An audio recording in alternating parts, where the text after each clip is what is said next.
Hello everyone, Assalamu alaikum wa rahmatullahi wa barakatuhu. Peace be upon you, dear guests, colleagues, and community members. I would like to welcome you to the inaugural session of the DCA Book Talks. My name is Yilmaz Ajar, and I am honored to serve as your host today for the inaugural session of the DCA Book Talks, a new initiative of the Diana Center of America's Islamic Research Institute. And this series aims to engage with significant academic works that broaden our understanding of Islamic civilization, Muslim-Christian relations, and interfaith dynamics, both historically and in our present age. In each session, we will invite esteemed scholars um, to present and discuss their groundbreaking research in a welcoming and intellectually rich environment. Today, we are absolutely honored and delighted to launch this series with Professor Michael Philip Penn of Stanford University, a leading scholar of early Christianity and Christian-Muslim relations. In this session, we will explore his influential book, Envisioning Islam, Syriac Christians and the Early Muslim World, published by the University of Pennsylvania Press. We are, of course, as I said, truly honored to welcome Professor Penn as our guest for our inaugural session. Thank you so much, Professor, for coming to us virtually, if not in person, hopefully soon in person. Professor Michael Philip Penn is a leading scholar in early Christianity, Middle Eastern Christians. The Syriacs are, for those who doesn't know or those like who are not familiar with, are the Assyrians. You know that we say in Turkish Suryani or Syrian in Arabic, and they are basically Middle Eastern or Eastern Christians. Um, Professor Michael Philip Penn holds the Teresa Hin Moore Professorship at Stanford University, and he is also affiliated with the Department of Classics and Taub Center for Jewish Studies. His scholarship explores the intersection of religion, language, and cultural exchange in late antique or antiquity and early Islamic world. He is known for his work on Syriac Christianity, early Muslim Christian encounters, and collective memory of those sources, of those communities. And he's the author of several important works, including Kissing Christians, When Christians First Met Muslims, and the world's first English anthology of Syriac Christian writings. And of course, the book that we are going to focus on, a 2015 book, Envisioning Islam, Syriac Christians, and the Early Muslim World. This groundbreaking work challenges the dominant narratives of conflict by exploring how the Syriac Christian texts and sources from the 7th century to the 9th century reveal a very nuanced, a very complex, negotiated, and even cooperative set of relationships with the early Muslims, of the Christians.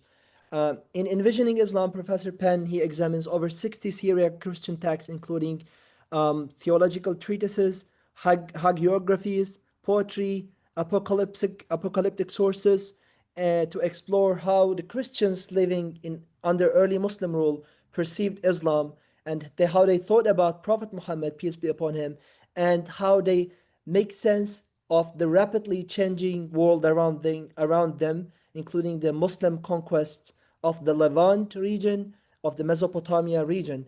And rather than a simple narrative of conflict or like a peaceful coexistence, the book offers a very nuanced understanding of this interreligious dynamics, social negotiations, and based on shared spaces and those sources.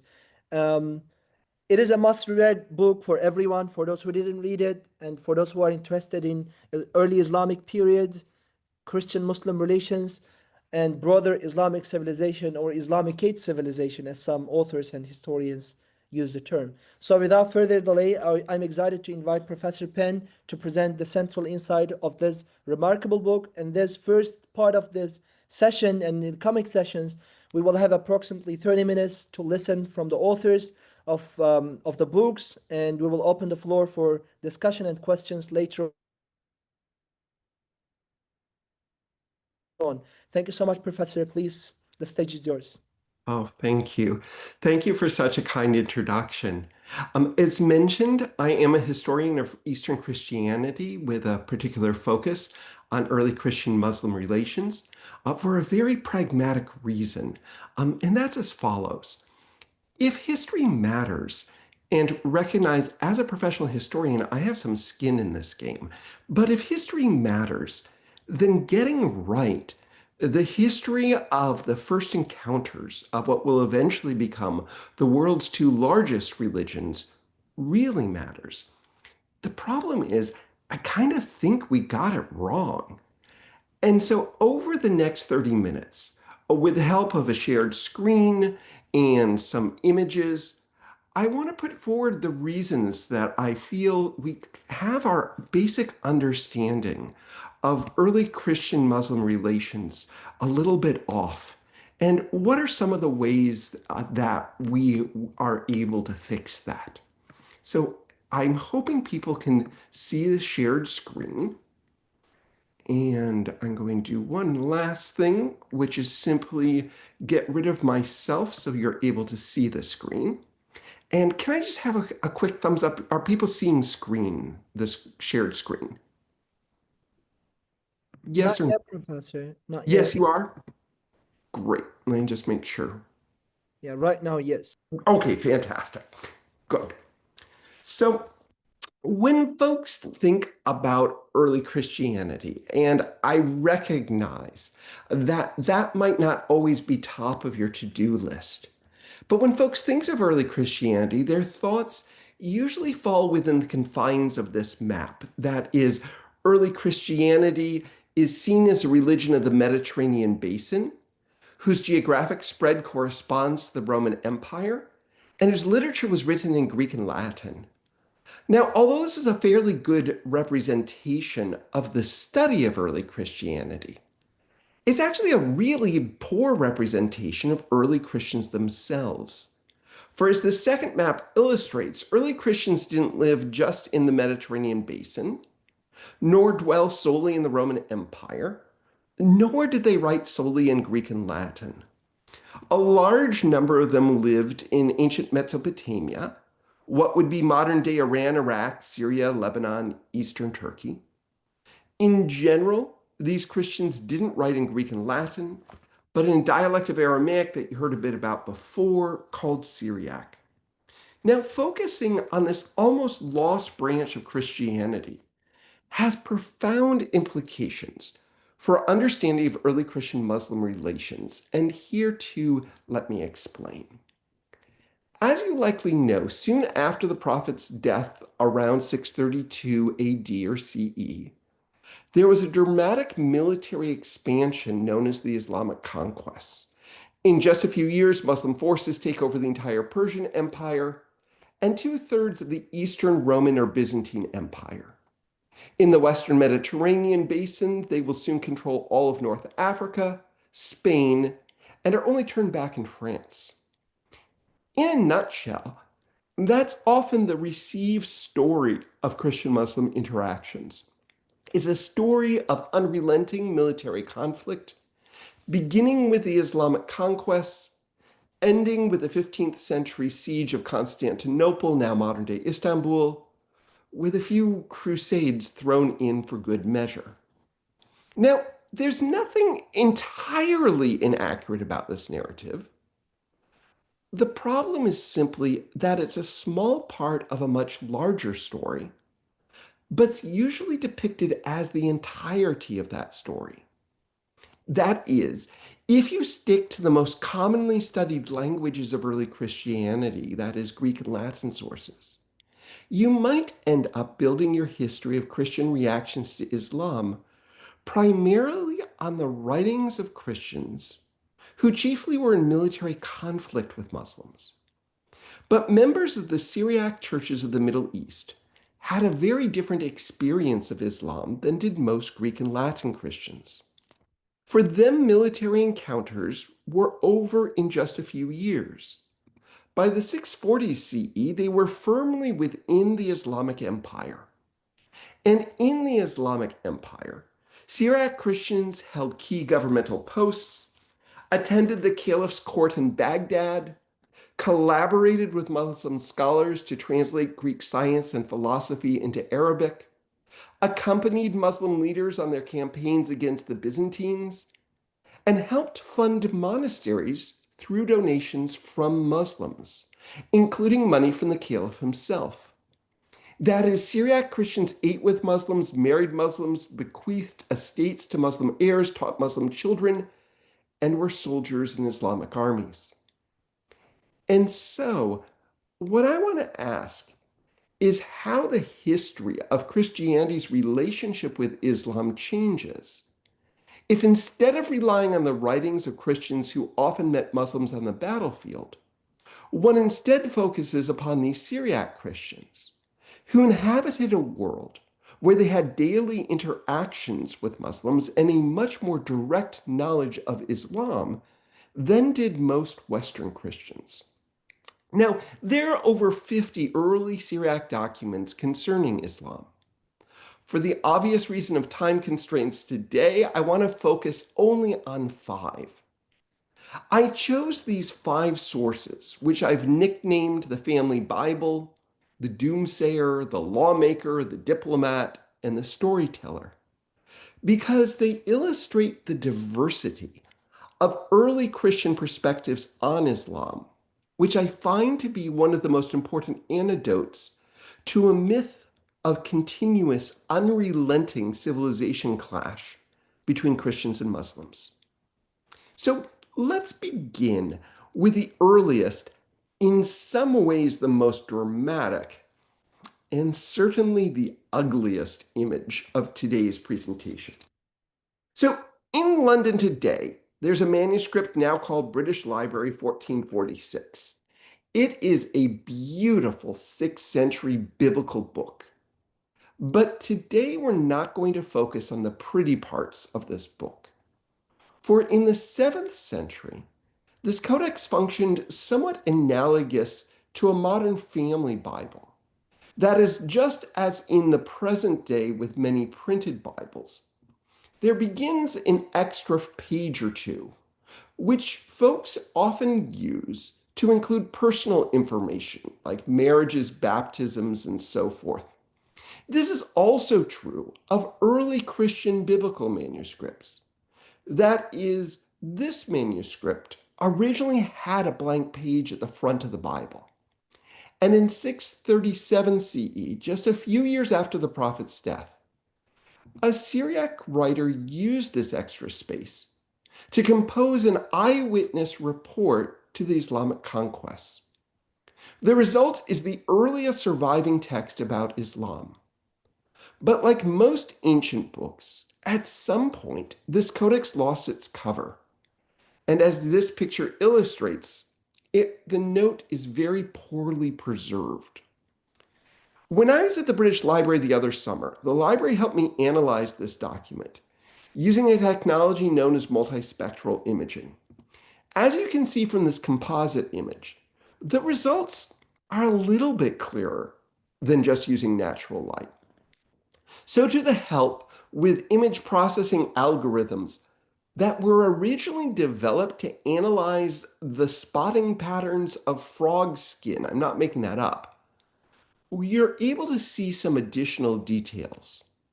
So detailed analysis shows that the surviving text twice refers to the Prophet Muhammad. It also speaks of Arabs, to towns surrendering, to substantial Byzantine casualties. That is, this family Bible foreshadows many of the characteristics found throughout the first few decades of Syriac writings of Islam. Like the writer of this note, mid-7th century Syriac authors knew about Prophet, but they never spoke of their conquerors having anything close to what we would think of as a religion. But once we leave this family Bible behind and move forward about 50 years to our next 2 sources, whom I've nicknamed the doomsayer and the lawmaker, things have changed dramatically. After the conclusion of the Second Arab Civil War in the early 690s, the Caliph Abd al-Malik consolidated the first Islamic dynasty. He also issued a program of Islamization that publicly proclaimed Islam as a supersessionary religion to Judaism and Christianity. Now, this can be seen, for example, in changes to early Islamic coins. Previously, Islamic authorities often minted coins that followed either the Christian Byzantine or the Persian coin types. So, for example, note these coppered coins on the left, which were minted by Byzantine Christian authorities. They show a picture of the Byzantine emperor on one side and a picture of the cross on the other. Now, examine this mid 7th century imitation Byzantine coins. Although minted under the Islamic Empire, these too preserve the imagery of the Byzantine emperor and even still contain an image of a Christian cross. Now, further east, consider the silver Persian coins.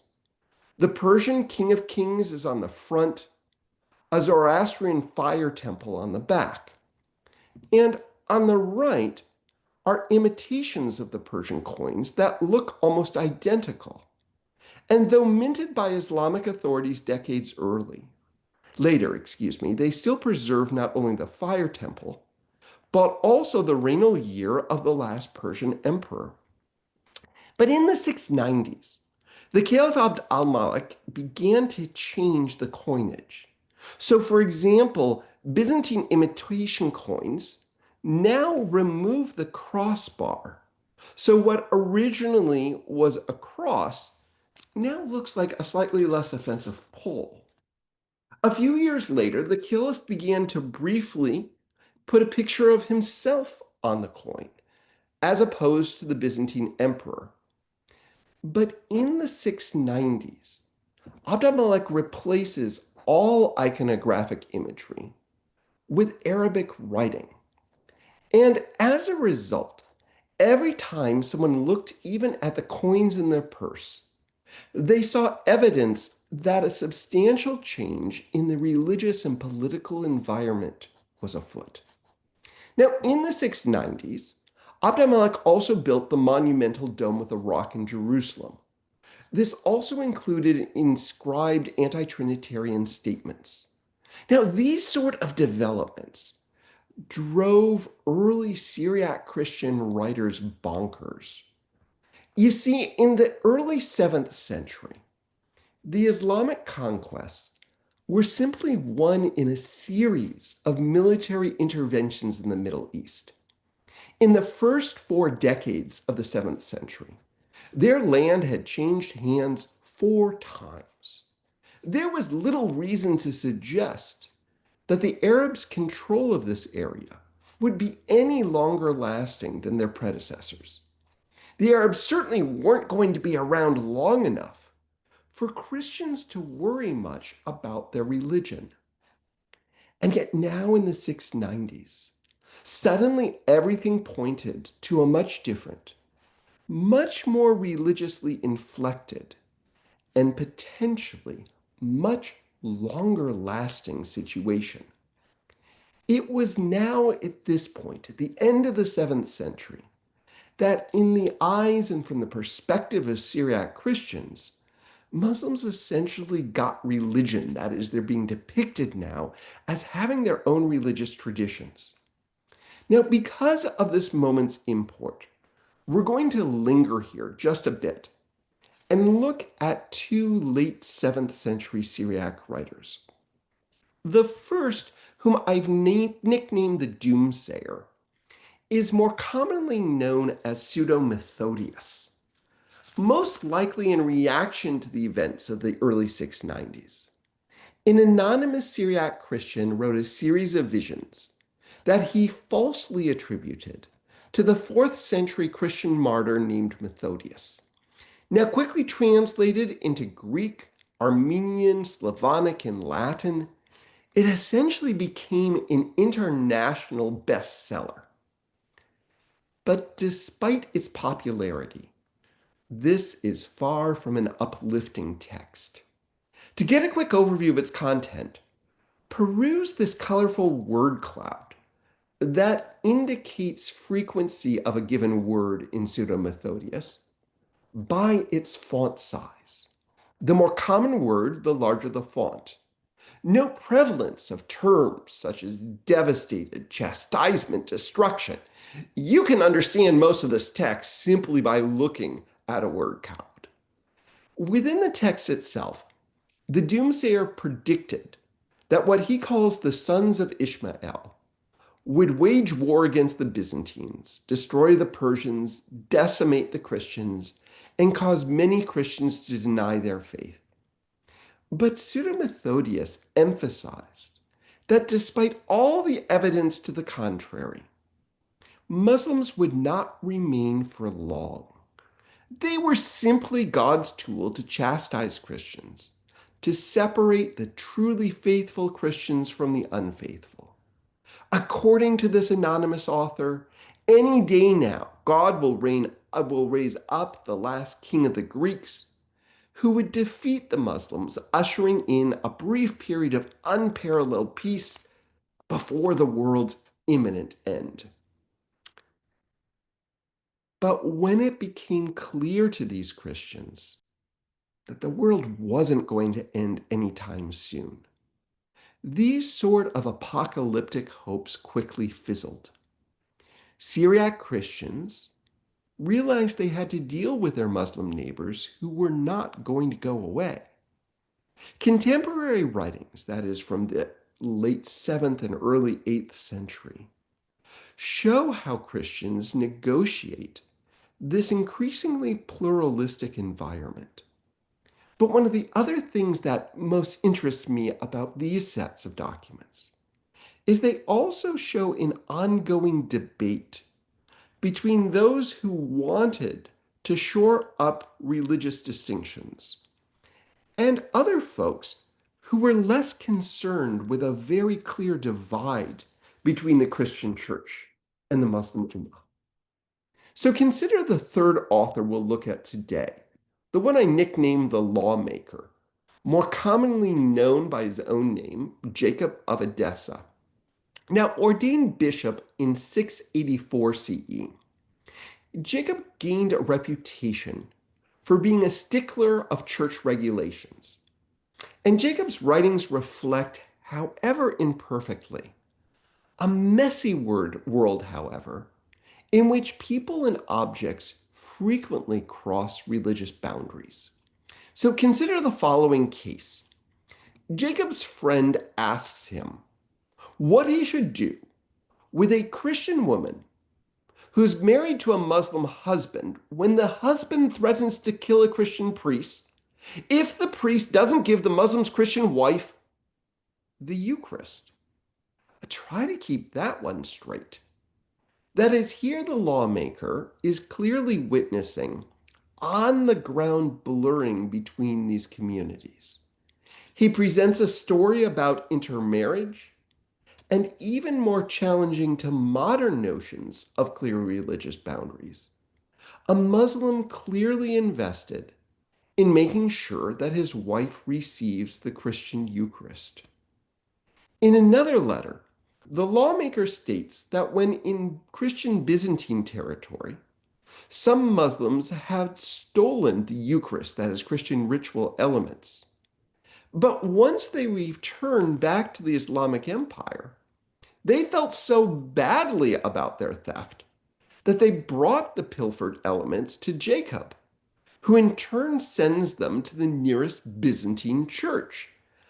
What can we do with something like that?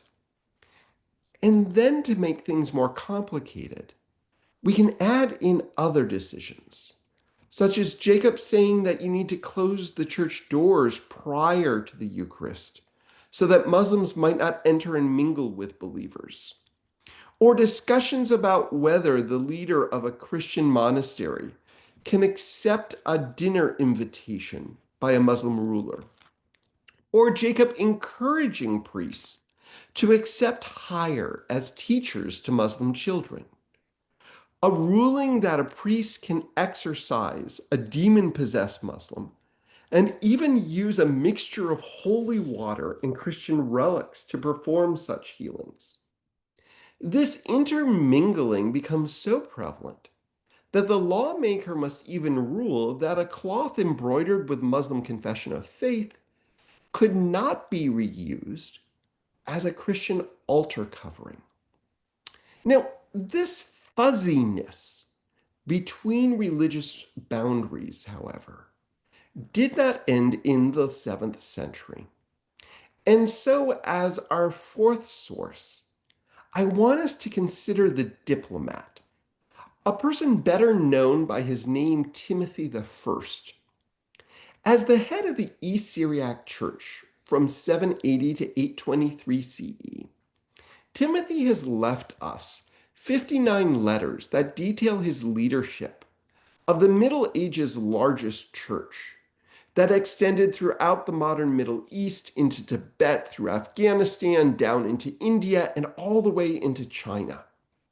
Now, Timothy attended the court of 4 Muslim caliphs, and with their support, expanded the Syriac church to this unbelievable geographical distance.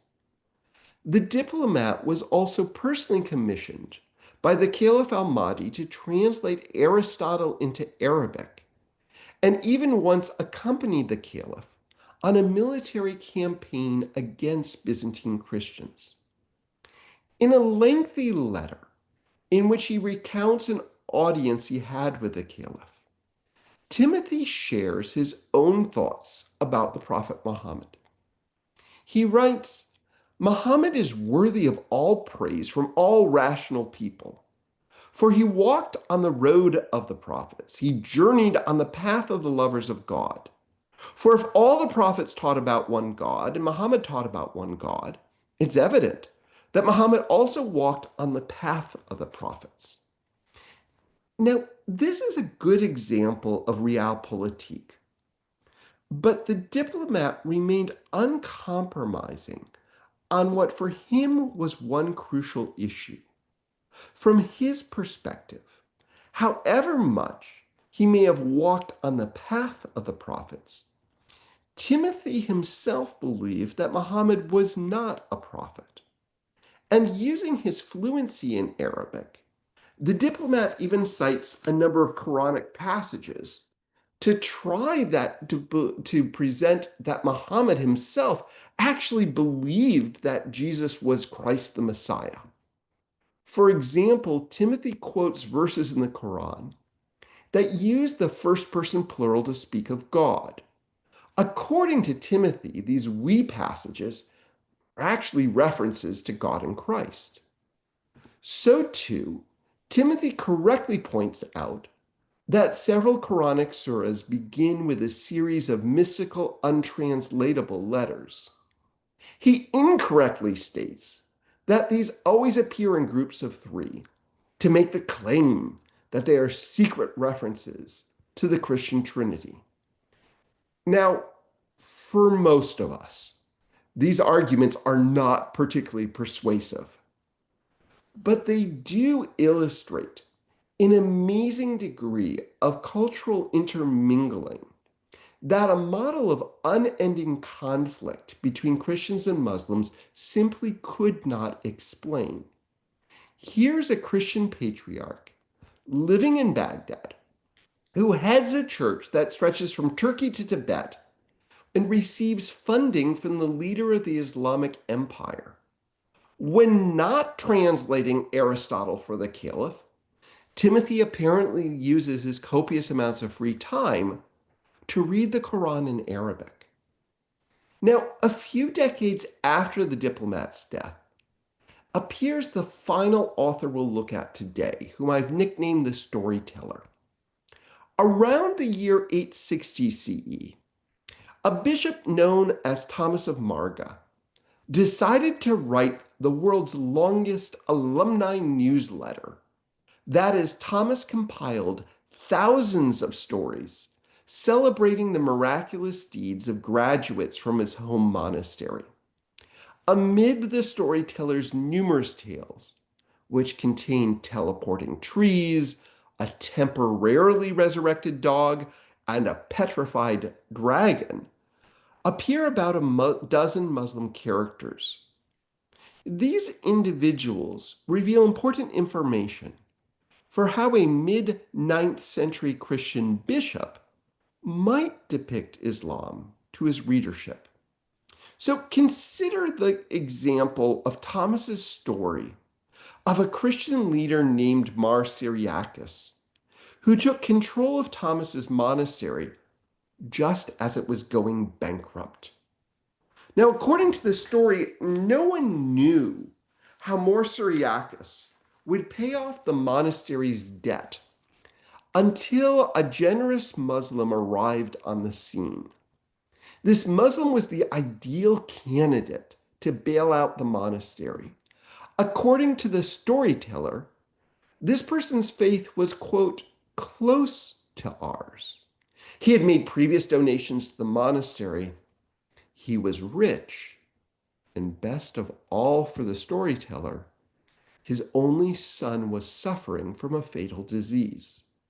The storyteller wastes no time.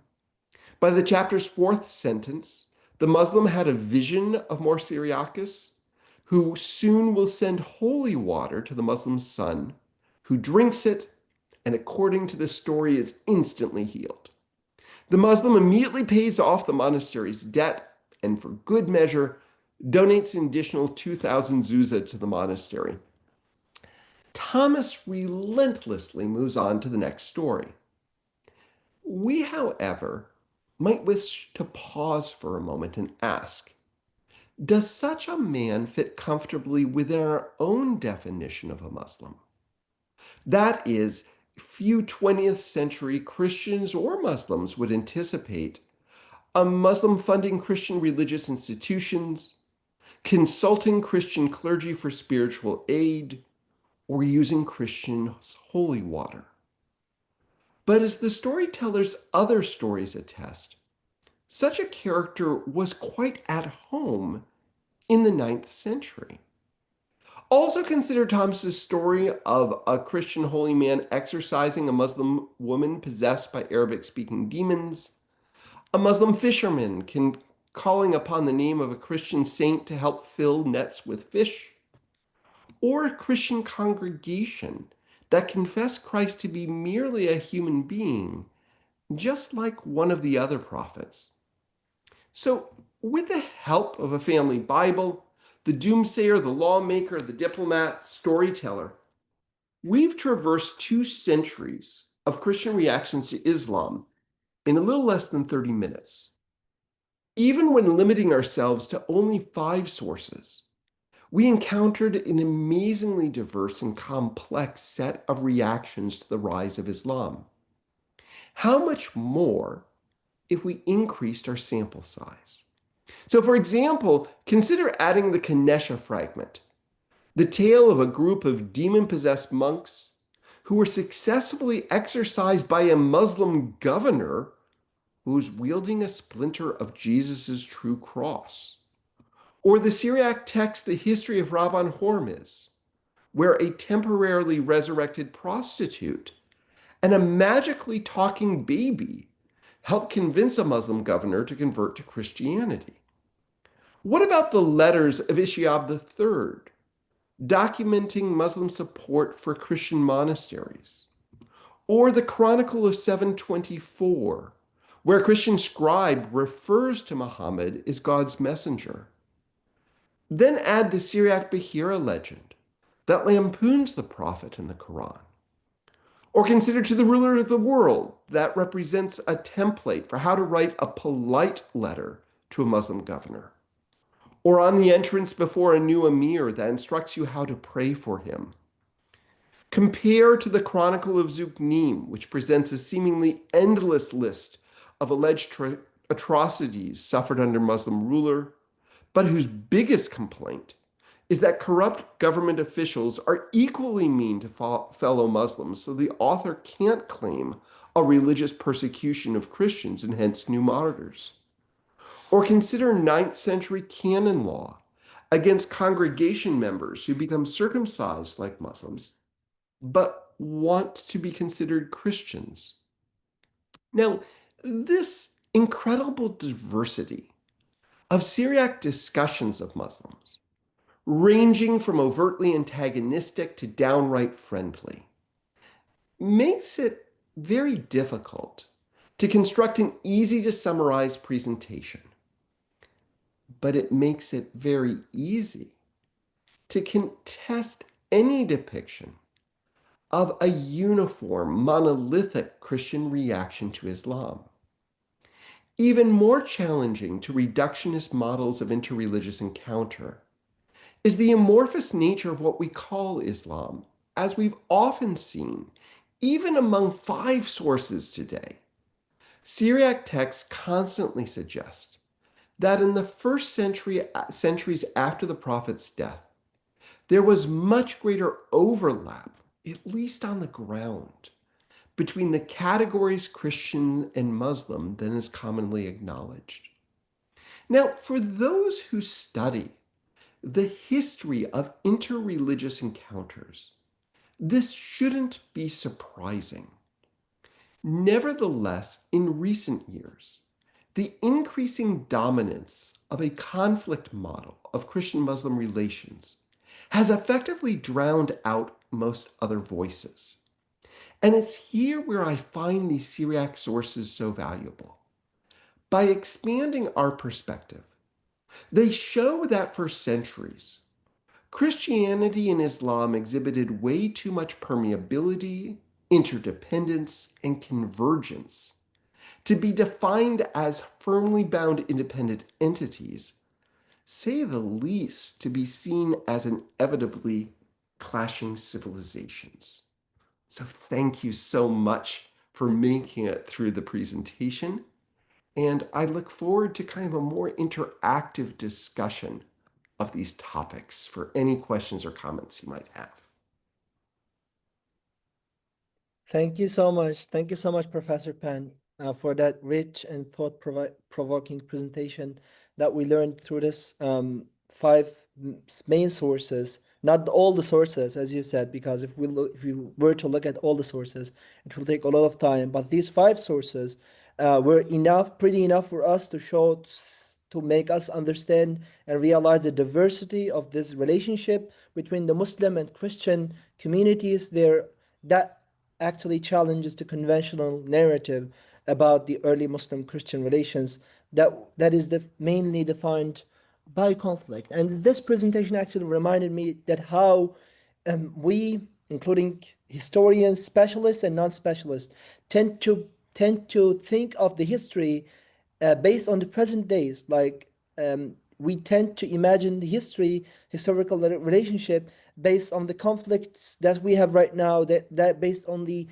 dynamics that we have right now, the political issues, as you said, the clash of civilizations narrative, that we tend to think that these religions or these communities are inherently adversarial toward each other, that this reveals these rich patterns of daily coexistence, collaborations, and even sometimes admiration between the two communities through this just five key sources: the family Bible, the doomsayer, the lawmaker, the diplomat, and the storyteller. We see that this is much more complex than we learned about it, than we can think about it through this like legal negotiations over interfaith, the marriages that you mentioned, of a Muslim with a non-Muslim lady, that she was able to go to the priest and ask for a fatwa, I would say in Islam, like how to say a Yeah. legal ruling, like how the bishops were translating the Aristotle's to for Muslim caliphs, and they used to work in Baitul Hikmah that we know, and how the Muslim patrons, the Muslim caliphs and the kings were actually sponsoring the Christian monasteries and non-Muslim temples. So these sources actually shows that this was not a simple story of clash, but a kind of more negotiated coexistence. And actually, the rest of the history, not just the ninth century, that reminded me again during the Ottoman Empire, during the Andalus experience in southern Spain, reflect this coexistence as well. So my question would be, I mean, before we move to the questions of the audience, that I already have one on Google Forms. But before that, I will, and then later on, inshallah, we will be able to listen to the audience. Either first we will go through the Google Forms, and then we will listen to them either through the chat, or they can unmute themselves and then ask the question directly on a video.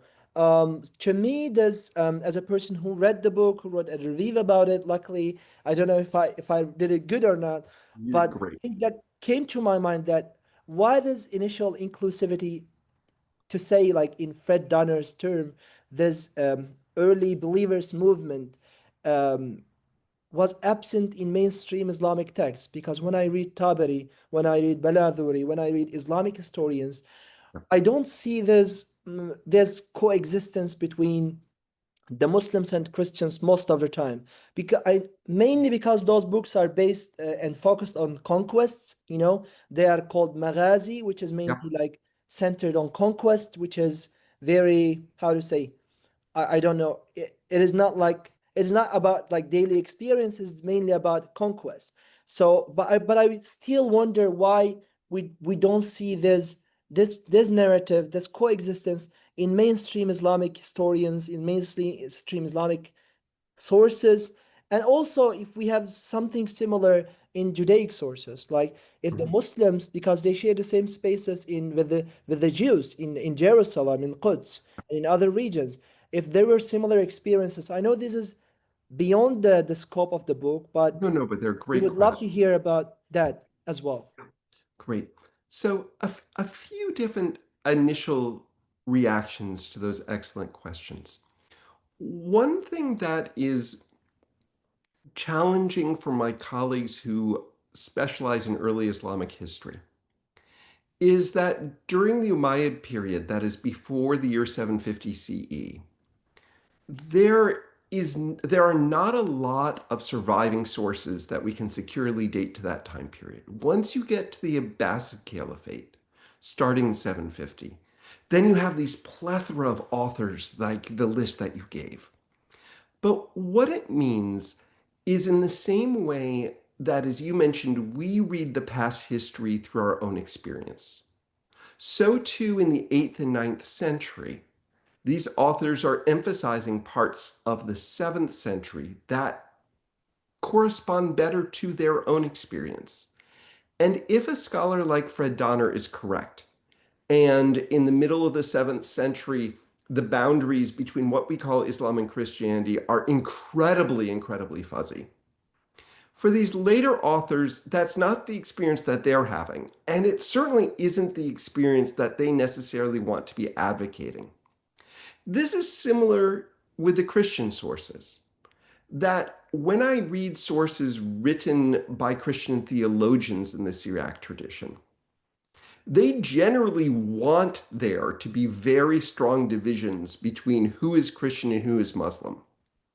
And yet, when I read things like the legal material, like Jacob of Edessa, it's pretty clear that on the ground, that's actually not what's happening. That is, you have theologians who want a very strong line between these two groups. And you have everyday people, as you mentioned, are coexisting in the messiness of everyday life. And so, where my colleagues are finding examples of this mingling is more often in Islamic legal sources, which, similar to Christian ones, often have rulings about intermarriage, about shared sacred spaces, about religious objects moving from one community to another. And that's where my colleagues are finding very similar evidence to what I am. So, what I would say is the 7th century itself is very murky for us, especially because we do not have a lot of Islamic sources we can securely date to that time period. Once we hit the 8th and ninth century, what we see is both Islamic sources and Christian sources showing that you have theologians who want strong divisions. And when you look at things like legal sources or even archaeology, that on the ground, people are intermingling a lot, which again shouldn't surprise us, but that's different than the received narrative from our theological texts. In terms of Jewish texts from this time period, unfortunately, we don't have a lot. This is also true of Christian Muslim, I mean, excuse me, of Christian Jewish relations. In that, for example, the Babylonian Talmud very rarely speaks of Christians.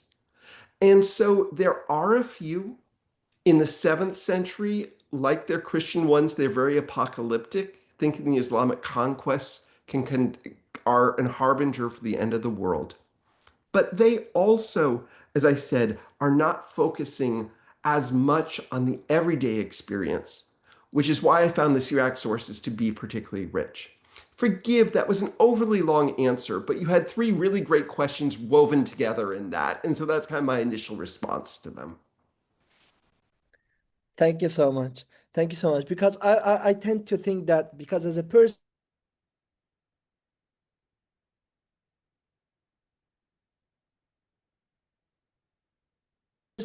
who was born and raised in the in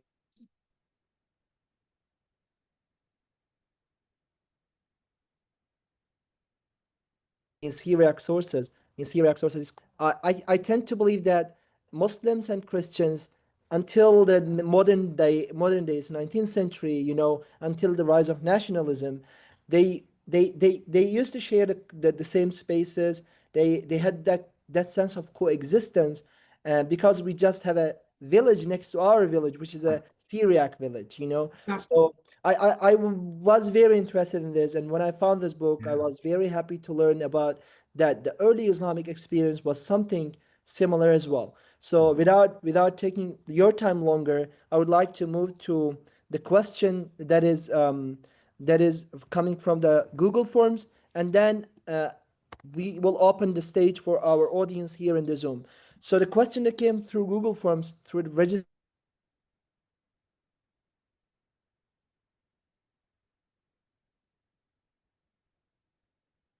was that what did Syria and Magog? I will send it on the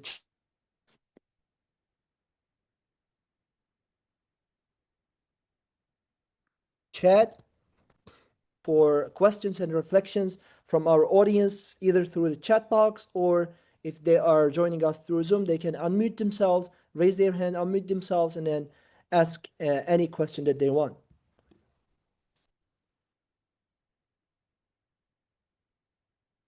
So, okay, great. So I'm sorry, your bandwidth cut out for a moment. So, Syriac Christians, so the question about Gog and Magog, the Syriac Christians also have these figures as being very important apocalyptic figures. So we encounter them particularly, for example, in Pseudo Methodius. So there again, I think the broader issue is that, especially in the 7th century, there is such a shared universe that is a universe of not simply theology, but also narrative that is shared between Syriac Christians and early Muslims. That we often see them drawing from kind of the same figures. Um, we see, this is well known that there's a Syriac legend called the Seven Sleepers of Ephesus that we also find within the Quran. We see very similar apocalyptic imagery among later writers. Um, this this shouldn't surprise. Their coming is from the same culture. And one of the things that I encounter often when I speak with colleagues, especially my colleagues who deal with religions of South Asia, I come to them and say, my gosh, I found this amazing examples of both Christians and Muslims in the same sacred space, or sharing religious objects, or sharing traditions. And my colleagues look at me and they're like, seriously, Michael? You can publish on something as boring as that? Of course, people of different religions are sharing this when they live in the same spot. And I have to reflect on a moment how much our modern narratives or beliefs that these communities should be so firmly separate from each other color it that even myself, who's done a lot of work in this, finds surprising that people on the ground would have shared traditions or coexistence.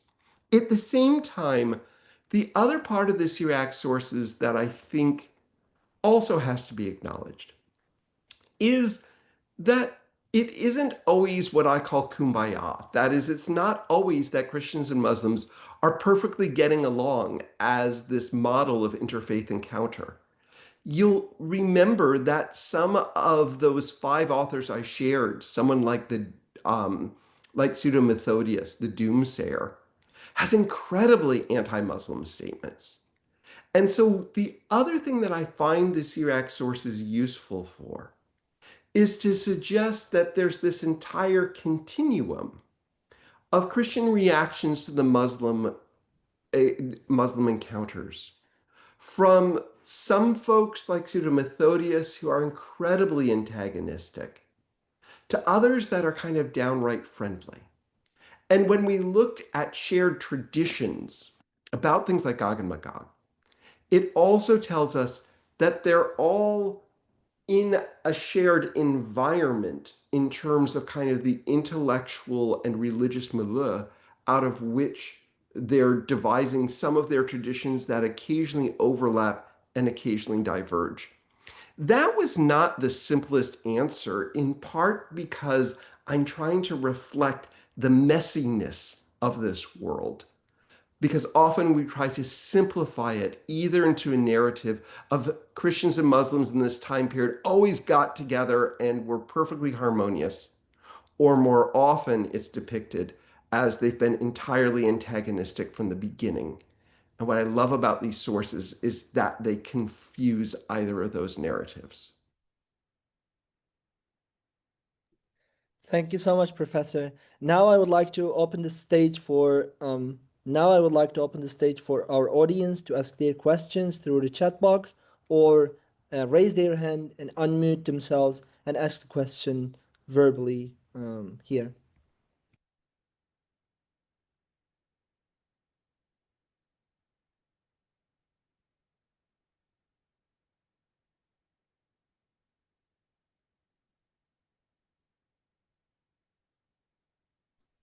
I do have a question, if you can hear me. Please, I can. Thank you. Yeah, Michael, thank you so much for this very thought-provoking presentation, full of really informative information that we should be aware of. Uh, my question is just the fact of the notion of coexistence between, say, the Christians and the Muslims. Uh, is is it not viewed as part of the faith itself, inherent in the divine scriptures, and makes part of their rituals, that as an act of worship you have to exist to be Muslim, and you have to exist to be Christian, because this is part of who we are as Christians and as Muslims, and because we derive that from the divine scripture, that God tells us we are here to work together. So this notion of existence, is it not inherent actually in this in the scriptures themselves, and forms part of the faith?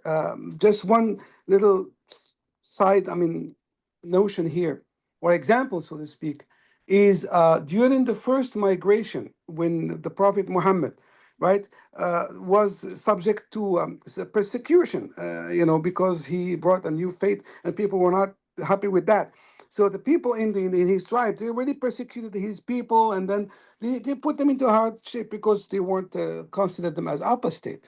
And then for fear of them, he said, okay, you know what? I would like you to go and migrate to Abyssinia. And they said, why Abyssinia? Well, that's a Christian land, right? And he said, no, in Abyssinia, there is a just ruler, and I would not fear for you under him.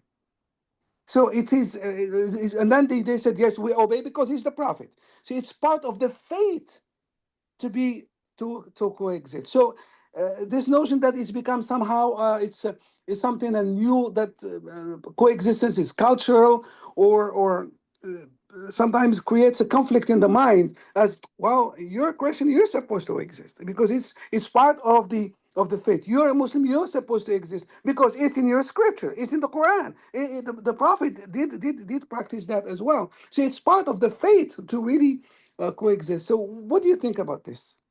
So I think the challenge for myself and my colleagues who professionally study world religions is, as you know, there's never a consensus among any religious community for exactly what the tradition truly means. That is, any tradition that I'm familiar with has both resources that are interpreted as being very supportive of coexistence, and often parts or at least modern or interpreters who instead look at that tradition to suggest that it should be either superior or isolated or in conflict with other traditions. And certainly when we look at the history of Islam and certainly the history of Christianity, we find periods, places, people who either are supporting more of a model of coexistence or more a model of religious antagonism. And so, what for me is important, and it sounds like we're kind of on the same page here, is because folks often look at the earliest part of their tradition, the origins of their tradition, as being particularly important models for what to do later on, as your example with the prophet illustrated. This really made me particularly interested in the first encounters of Christian and Muslims because they hold even today a specific weight in terms of what would be the paradigm for later interactions. The way I got involved in this work is in graduate school towards the end of my PhD program. I was taking more and more classes on the history of Islam. I spent 2 months in Cairo in a program there and discovered that the earliest set of materials of Christian reactions to Islam were in this kind of crazy understudied language of Syriac. And so, towards the end of graduate school, I started retooling myself for this. And in July 2001 is when I started a postdoc at Brandeis University in Boston to really start the research for this book. Even in July 2001, I was very concerned about a very reductionist view that many modern folks in America, and especially modern Christians, had about Christian Muslim encounters. And needless to say, 2 months later, with 9/11, that sort of view just became so much more cemented, particularly in the American imagination for so many people in the US. And so, what kind of began as an academic project, that is, my own studies are having me learn more about Islam. I'm interested in moving into this language group because there's some really great sources on what to me seems like a key issue in religious studies.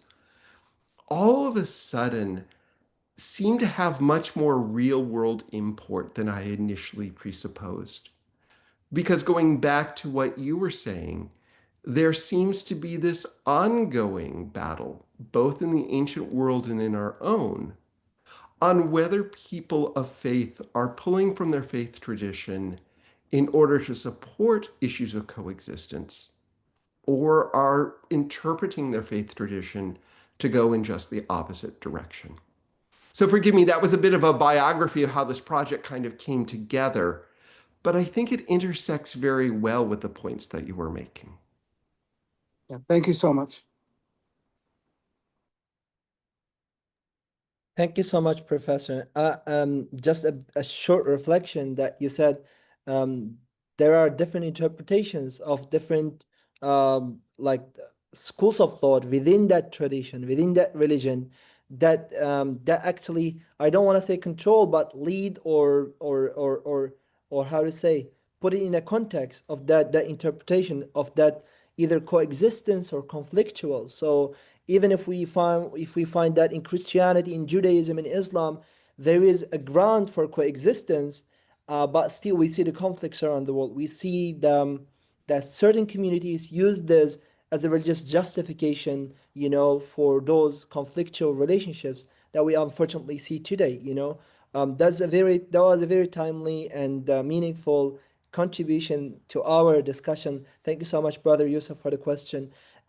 Maybe we can, if we have the time, Professor, if there is any other question that we can take it, and then we don't want to take your time a lot. If there is any more questions, either in the chat or raise your hand and unmute yourself, you can ask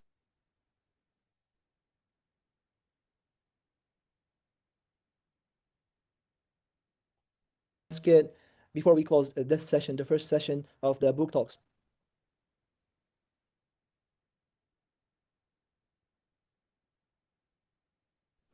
Hi, Yeah, I think can Sister everyone? Lighting. Yes. Sorry. Thank you very much for this very interesting topic. I'm just wondering, did the Syriac Christians of the time, did they see themselves like very comfortably as subjects of like the Khalifa Abdul Malik, like as subjects of the Abbasid Khilafat, like, or something separate altogether? Is that even possible to That's a identify, I fantastic question. guess? There are certainly Syriac Christian discussions about it, but here's a key that also makes the experience of this Christian group different than some other Christian groups, which is prior to the rise of Islam. These Christians were divided between two empires. Some of them were in the Sasanian Empire, meaning that their rulers were non-Christian, they were Zoroastrian. And so for those Christians, they were used to, for hundreds of years, in fact, the entire length of their tradition, to be a population of a religious group that was different than the religion of their leaders. So for them, the rise of Islam was certainly a change of rulers, but it didn't change their situation in terms of being a population whose religion was different than the rulership. For those Syriac Christians that instead of living in the Persian Empire, were living in the Byzantine or Eastern Christian Empire, they had a different experience. They did have Christian rulers, that is, the Byzantine emperor, but that emperor considered their theology to be heretical. And so in that case, even though they had Christian rulers, they were rulers with whom they had substantial conflict and not infrequently suffered various forms of persecution because they were seen, as I said, as having their Christology, their theology being heretical. As a result, what we find is in the 7th and 8th century, when we have discussions among these Syriac Christians about Muslim rulers, the few sources we have are still depicting the rulers as being relatively negative. That is, I suspect if you interviewed them and you had to give them a choice, they probably would prefer not to have a Muslim ruler. Once we get more firmly into the Abbasid period, instead what we see are sources that are give more accommodation. They will occasionally put forward the belief that actually a Muslim ruler is much better than a Byzantine ruler ever would be. Or we get these more sort of pragmatic documents of simply accepting the fact that the rulership is of a different religion, which has been typical for this tradition, and talking about kind of how do you best deal with that. And so, again, we're seeing some differences chronology, some differences in terms of geography. But what makes the Syriac Christian experience slightly unusual is when they are under the Islamic Empire, the situation of having a ruler whose religious beliefs are different than your own is nothing new for them.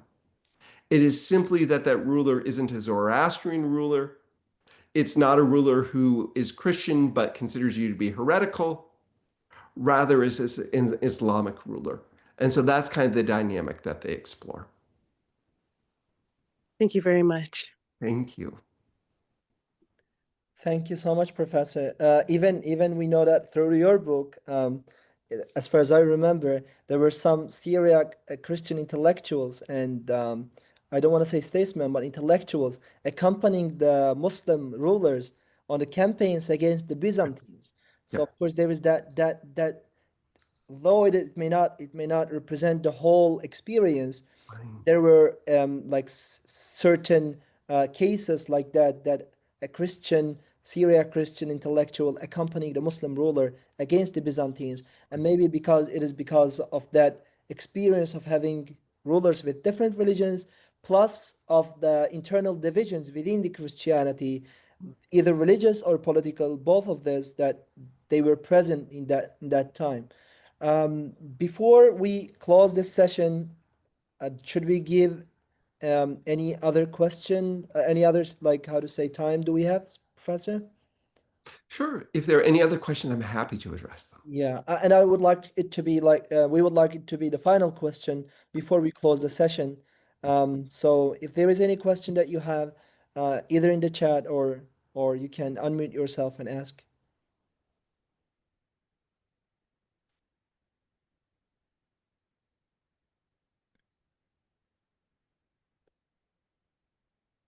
Good. I think there are no more questions. Thank you so much, Professor, on behalf of the Diana Center of America and the Islamic Research Institute within the Diana Center of America. I would like to sincerely thank you, Professor Michael Philip Penn, for joining us, for sharing such a beautiful, timely, and meaningful perspective and perspectives of the early Christians, Syriac Christians. As someone, as I said, who grew up, born and raised in that Syriac heartland, the called Turabdin, Mardin, Mesopotamia. I find this very meaningful, the shared spaces between the Muslims and non-Muslims, the Christians and the hybrid identities, the mutual engagement, marriages, food, the places of worship, that deeply and intellectually stimulating for me personally. And I hope this was very beneficial for our audience, and it between the Muslims and non-Muslims. It is absolutely a vital contribution. Envisioning Islam, the book, both for Islamic studies and for Christian Muslim history, for Syriac studies, is a very important book, and I hope this would inspire further reading for us, a discussion, collaboration, and we hope to host you here in person, hopefully. Uh, to hopefully next year when you take your sabbatical year or on leave. So we would love to host you here and have another discussion with our audience here. So this concludes our first Dca Book Talks session. Thank you again, everyone, for who joined us, and thank you, Professor Michael Philip Penn. Please keep an eye for the upcoming sessions that will feature scholars of books that are very important in Islamic studies, and we will try to choose books and authors that are written recently, not as like very old, because history is the same, but the interpretation of the history is different. So we want to have the recent and the present contemporary perspectives to the historical events and dynamics. Thank you so much, Professor. Thank you so much, everyone. Hope to see you again. Have a good day.